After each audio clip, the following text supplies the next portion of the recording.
알아두면 쓸데많은 삼국지 이야기. 31번째 이야기.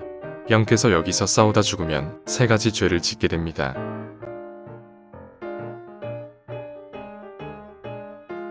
곽공, 나는 유비를 치고 싶은데 배우의 원소 때문에 걱정이오. 그대 생각은 어떤지 듣고 싶소이다. 유비가 서주를 다스린 지 얼마 안 된 터라 군사들이 아직 마음을 잡지 못한 상태입니다. 지금이야말로 유비를 잡을 좋은 기회입니다. 조조가 대군을 이끌고 서주를 치러 온다는 소식이 곧 유비에게 전해졌습니다. 합의성에 있는 관우에게도 이 소식을 알려 방비를 철저히 하게 하고 원소에게 구원을 요청하는 길밖에는 방도가 없는 것 같소. 제게 원소에게 보낼 글을 주십시오. 한 걸음에 다녀오겠습니다. 송건은 서주의 위급한 사정을 알리고 원소의 지원을 요청하기 위해 하북으로 말을 내달렸습니다. 그러나 원소는 막내 아들이 아픈 것을 내세워 지원을 거절하게 됩니다. 조조의 군사는 허도로부터 먼 길을 쉬지 않고 달려왔을 겁니다. 도착해 진을 치더라도 며칠간은 피로 때문에 움직이지 못할 것입니다. 그것이 어쨌다는 것입니까? 어차피 이 성을 몇 겹으로 에워쌀 텐데요. 그러니까 성을 에워싸기 전에 기습을 해서 적의 기세를 누르자는 겁니다. 조조의 대군은 이미 서주와 맞닿아 있는 소패를 향해 진격하고 있었습니다. 조조는 갑자기 불어닥친 광풍에 흐트러진 대열을 신속하게 재정비한 후 피해를 조사하였습니다. 아군의 기가 2개나 부러졌다고? 그렇습니다. 순우공은 아군 기가 부러진 것이 어떤 징조라고 생각하는가? 병법에도 나와 있듯이 이것은 적의 야습이 있을 징조입니다. 조조군은 소패를 눈앞에 두고 광풍에 부러진 아군기가 알려준 징조에 따라 진을 치고 적의 야습에 대비했습니다. 그날 밤 조조의 진영을 야습하기로 했던 유비군은 왼쪽은 장비가 오른쪽은 유비가 맡아 공격하기로 하였습니다. 유비와 장비군은 말에 재갈을 물려 소리가 나지 않게 하고 조조의 진영 앞까지 조심스럽게 다가갔습니다. 그러나 조조의 계략에 걸려든 장비군은 손을 써볼 틈도 없이 사방에서 몰려드는 조조군에 의해 무참하게 베어 넘어졌습니다. 장비만이 홀로 좌충우돌하며 싸웠지만 조조의 대군은 쉬지 않고 몰려들었습니다. 출중한 무예와 용맹으로 장비는 조조군의 포위를 뚫고 도망칠 수 있었지만 살아남은 병사들은 수십 명에 불과했습니다. 장비는 몇몇 군사만 이끌고 망탕산으로 숨어들게 됩니다. 유비의 사정도 장비와 같았습니다. 유비 역시 조조의 계략에 병사를 모두 잃고 원소에게 몸을 의탁하기 위해 홀로 말을 달렸습니다. 하루에 300리를 쉬지 않고 달린 끝에 원소의 아들 원담이 있는 청주부에 도착했습니다. 원소의 장남 원담은 평소에 유비의 어진 덕망을 공경해왔던 터라 직접 나와 반갑게 맞았습니다. 원담은 유비를 성 안으로 맞아들여 쉬게 해주었습니다. 그리고 곧 원소에게 서찰을 보내 유비의 소식을 전하였습니다. 몽골을 못 보내 미안한 마음이 든 원소는 기주성 앞 평원까지 직접 유비를 마중 나왔습니다. 조조군은 유비와 장비의 야습을 개교로 물리쳐 크게 이긴 다음날 피 한 방울 흘리지 않고 서주성을 얻게 되었습니다. 조조는 영을 내려 백성들을 안심시키고 유비가 없는 서주성의 민심을 거두기 위해 노력했습니다.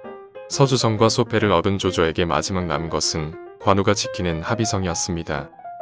항복한 유비 군사들 중 믿을만한 병사들을 골라 도망친 것처럼 꾸며 합의성 안으로 보내면 관우는 이들을 받아들일 것입니다. 그리고 관우를 성 밖으로 유인해 합의성에서 떨어지게 한 후 첩자로 보낸 병사들이 성을 빼앗는 겁니다. 관우는 갈 곳 없는 신세가 되니 사람을 보내달래면 관우라고 해도 항복할 수밖에 없을 것입니다. 그거 참 좋은 생각이요. 그날 밤 조조는 항복한 병사들 중 믿을만한 자 수십 명을 골라 합의성으로 보냈습니다. 항복한 병사들이 그럴듯하게 자신들이 도망온 과정을 설명하자 관우는 의심 없이 이들을 부하로 받아들여 성 안에 머물게 했습니다. 다음날 하후돈이 5천의 군사를 이끌고 합의성에 다가와 관우에게 싸움을 걸었습니다. 관우가 성 안에서 꼼짝을 하지 않자 하후돈은 병사들을 시켜서 관우에게 욕을 하도록 합니다. 결국 분기탱천하여 성 밖으로 말을 몰고 나온 관우는 조조의 계략대로 함정에 빠져 오도 가도 못하는 신세가 되고 맙니다. 결사항전을 부르짖는 관우에게 장녀가 와서 투항을 권유하게 됩니다. 만일 형께서 여기서 싸우다 죽으면 3가지 죄를 짓게 됩니다. 3가지 죄라니. 그것이 무엇인가? 형께서 죽은 후 유공이 살아계신다면 생사를 같이 하자던 도원결의를 어긴 죄가 첫째요. 유공은 형을 믿고 가족을 맡겼는데 형께서 죽으면 두 부인과 가족들이 어찌 될지 모르니 그 믿음을 저버린 것이 두 번째 죄요. 셋째는 형께서 필부처럼 자신의 생각만 하여 목숨을 버린다면 한시를 도우려는 유공의 충절을 배신하는 격이니 어찌 큰 죄가 아니겠습니까? 그대가 세 가지 이로움을 말하니 나도 세 가지 조건을 내놓겠네. 승상이 이 세 가지를 지킨다고 약속하면 항복하겠네. 하지만 지키지 않을 때에는 차라리 죄를 짓더라도 싸우다 죽겠네. 승상께서는 어떤 조건이라도 들어주실 겁니다. 말씀해 보십시오. 첫째, 나는 한나라의 황제에게 항복하는 것이지 승상에게 항복하는 것이 아니네. 둘째, 두 부인에게 유황숙의 복록을 그대로 내려야 하고 지위의 낮고 높음을 떠나 누구도 두 부인의 문전에 출입을 삼가며 셋째, 유황숙이 계신 곳을 알게 되면 천리 만리를 가리지 않고 그곳으로 달려갈 것이니 이를 허락해야 하네. 녹봉, 녹록. 복록이란 벼슬아치에게 주는 봉급입니다. 과연 의리를 생명같이 여기는 관우다운 항복 조건이었습니다. 이렇게 해서 장현은 관우의 세 가지 조건을 조조에게 전하기 위해 산을 내려갔습니다. 승상께서 형의 조건을 다 들어준다고 하셨습니다. 승상은 군사를 거느리고 잠시 물러나라 하게 내가 가서 두 형수를 만나 뵙고 이 일을 고한 후에 항복하겠으니 조조가 약속대로 군사를 심리 뒤로 물러나게 해 포위망이 풀리자 관우는 합의성으로 가서 두 형수를 찾았습니다. 관우는 그간의 사정을 미 부인과 간 부인에게 자세히 설명하였습니다. 서조를 평정한 조조는 곧 허도로 돌아왔습니다. 조조의 개선 행렬에는 미 부인과 간 부인을 호위하며 따르는 관우도 포함되어 있었습니다. 며칠 후 조조는 관우를 데리고 입궁하여 천자를 배웠습니다. 헌제는 유비의 아우인 관우를 보자 마음이 든든해졌습니다.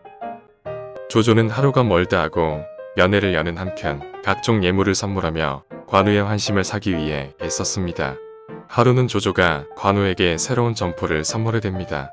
그러나 관우는 다음날 조조의 새 점포 대신 헌 점포를 그대로 입고 나타나게 됩니다. 싸움 전, 도포 포. 전포란 장수가 군복으로 입던 긴 웃옷을 말합니다. 어제 준 비단옷은 어쩌시고 아직도 헌옷을 입고 계시오. 승상께서 주신 비단옷은 안에 입고 있습니다. 새 옷을 아끼느라 헌 점포를 껴입다니 관공은 어찌 그리도 검소하시오. 이것은 일찍이 유황숙께서 내려주신 점포입니다. 누더기지만 이것을 입고 벗을 때마다 황숙과 친히 만나는 것 같아 마음이 편합니다. 황숙이 주신 옷을 버릴 수 없어 껴입고 있습니다. 하지만 관우의 마음을 얻기 위한 조조의 노력은 끈질겼습니다. 조조는 관우에게 긴 수염을 쌀 수 있는 비단 주머니를 지어서 보내주게 됩니다. 관공, 그 비단 주머니는 무엇인가? 신의 수염이 너무 길어 승상께서 신이 비단 주머니를 내리셨습니다. 어떤 시험이길래 주머니로 싸두어야 하는지 궁금하구려. 어디 한번 봅시다. 명을 따르겠습니다. 실로 아름다운 시험이요. 이제부터 그대를 미영공이라 부르겠소. 천자가 이렇게 말한 이후로 관우는 조정에서 미영공이라 불리게 되었습니다. 하루는 또 이런 일이 있었습니다. 이 말을 알아보시겠소. 여포가 타던 명마 적토마가 아닙니까? 내 관공에게 적토마를 선물로 주리다. 이 귀한 말을 저에게 주시다니 정말 고맙습니다. 미녀 열을 보내고 금은보화를 보내도 살해한 적이 없었던 관공이 어찌 짐승 한 마리에 이처럼 여러 번 절하며 기뻐하시오. 이 말은 하루에 1000리를 간다고 들었습니다. 형님의 거처를 알게 되면 단숨에 달려가 배울 수 있으니 어찌 기쁘지 않겠습니까? 나는 오래전부터 군사를 내어 허도를 칠 결심을 하고 있었소. 따뜻한 봄이 되어 출동하고자 하는데 공들의 생각은 어떠소? 전에 조조가 서주를 칠 때라면 승산이 있었지만 지금은 서주를 평정해 기세가 날카롭기 그지 없습니다. 군사를 일으키기보다는 때를 기다리는 편이 좋을 듯합니다. 조조는 천자를 속이고 농락하는 역적입니다. 공께서 이런 황실의 역적을 치지 않고 구경만 하신다면 세상 사람들이 공에게 대의를 잊었다고 할까 두렵습니다. 유공의 말이 옳소. 내가 역적을 처단하지 않는다면 누가 그 일을 하겠소?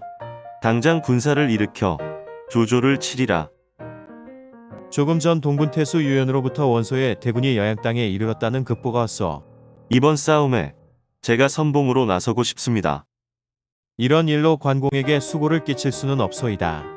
더 큰 일이 생기면 그때 부탁을 드리겠소. 조조는 군사 15만을 준비해 세 무리로 나누어 진격하게 했고 그중 5만은 자신이 직접 이끌었습니다. 저기 기세 좋게 달려오는 장수가 알량이로군. 송원은 어디 있는가? 여기 있습니다. 그대는 여포의 휘하에서 가장 용맹을 떨친 장수라고 들었다.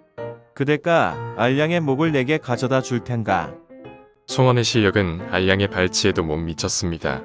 이민족 출신인 알량은 빠른 칼솜씨와 놀라운 기마술을 가진 가히 천하무적의 장수였습니다. 다음으로 위속이 나섰으나 위속 역시 죽임을 당하게 되고 이어서 서왕이 출격했지만 힘에 밀려 퇴각을 하게 됩니다. 날이 어두워지자 조조는 어쩔 수 없이 20리쯤 진을 후퇴시켰습니다. 생각할수록 어이가 없군. 두 장수를 잃은 채 불명예스러운 후퇴를 하다니. 관우를 부르십시오. 알량을 무찌르려면 그 방법밖에 없습니다. 하지만 관우가 공을 세우게 되면 그는 내 곁을 떠날 것 아니오. 그건 그렇지 않습니다.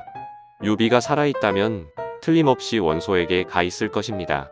관우가 알량의 목을 베어버린다면 원소는 틀림없이 유비를 의심해 죽일 것입니다.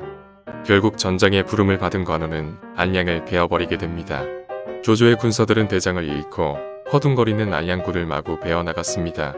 조조군의 노도 같은 공격에 평원은 하북군의 시체로 가득 찼습니다. 성낼, 노, 물결도. 노도란 무섭게 밀려오는 큰 파도입니다. 도대체 알량을 벤 장수가 누구란 말이오? 알량을 벤 자는 유비의 의동생인 관우입니다. 유비의 의동생, 당장 유비놈을 대령하라. 알량의 목은 이미 떨어져 살릴 수가 없다. 당장 이 유비놈의 목을 베어버려라. 수염이 길고 얼굴이 붓다 하지만 관우라고 확신할 수 있습니까? 이 비는 그동안 동생들의 소식은 물론 가족의 소식조차 들은 적이 없습니다. 유공의 말이 옳소. 내 저수의 말만 듣고 그대를 오해했소. 용서해 주구려. 다음번엔 제가 선봉에 서겠습니다. 문추, 역시 그대로군. 그대가 아니라면 누가 알량의 원수를 갚을 텐가. 원컨대 저도 함께 출전하게 해주십시오. 베풀어 주신 은혜에 보답하고 싶습니다. 문추의 대군은 그날로 황하까지 진군했습니다. 조조는 강 건너 하남의 진을 치고 있었는데 문추는 병사들을 배에 태우고 거침없이 황하를 건너갔습니다. 이 즈음 조조에게 급보가 전해졌습니다. 원소의 선봉인 문추가 황하를 건너 연진까지 진격해 왔다고 합니다. 먼저 연진에 백성들을 서하로 이동시켜라. 그리고 짐과 군량을 실은 마차를 앞세우고 군사들은 뒤처져서 출발한다. 큰일 났습니다. 문추가 이끄는 군사들의 공격을 받은 우리 군사들이 마초와 군량을 버리고 모두 흩어져 달아났습니다. 군사들은 저 언덕에 올라 적을 피하라. 말들도 풀을 뜯을 수 있도록 놓아주어라. 얼마 지나지 않아 문추의 대군이 무서운 기세로 들이닥쳤습니다. 그러나 문추의 군사들은 풀린 말들을 잡기 위해 대열이 흐트러지고 말았습니다. 지금이다. 모두 언덕을 내려가 적을 소탕하라. 이미 대열이 흐트러진 문추의 군사들은 물밀듯이 언덕을 내려온 조조군의 상대가 되지 못했습니다. 게다가 언덕의 아래쪽에는 마초와 군량을 버리고 달아났던 조조의 선봉대가 잠복해 있다가 치고 올라오니 문추와 그 군사들은 그물에 걸린 물고기 신세가 되고 말았습니다. 그때 나타난 관우는 문추를 베어버리게 됩니다. 대장을 잃은 하북군은 우왕좌왕하며 조조군의 창과 칼 앞에 반 이상이 희생되었습니다. 선봉대장 문추가 관우에게 죽임을 당했다는 소식을 들은 유비는 황급히 강 건너로 가서 싸움터를 바라보았습니다. 관우를 눈앞에 두고도 만날 수 없는 유비는 안타깝지만 발길을 돌릴 수밖에 없었습니다. 조조군이 후방의 퇴로를 끊어야 한다는 급보를 받았기 때문입니다. 유비는 황급히 후퇴하여 원소의 본대와 합류했습니다. 내 동생놈이 이번에는 내가 아끼는 문추를 죽였다. 이 첩자놈아, 그러고도 할 말이 있는 게냐?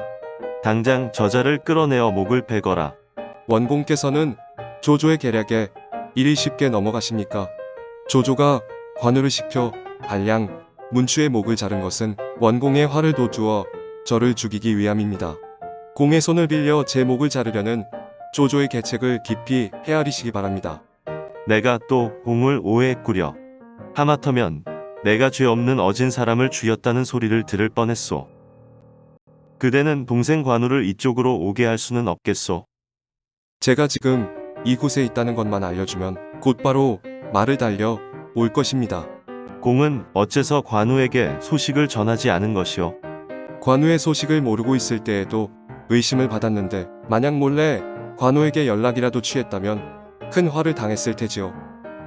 내 이제는 의심하지 않을 테니 당장 편지를 보내도록 하시오. 그러나 유비의 편지는 관우에게 쉽게 전달되지 못했습니다. 서신을 전할 적당한 사람도 찾을 수가 없었습니다. 그러는 동안 원소는 군서들을 물리기로 결정했고 유비는 어쩔 수 없이 그의 뒤를 따라야 했습니다. 32번째 이야기. 그를 잡아둘 방법은 이제 한 가지밖에 없구나로 이어집니다.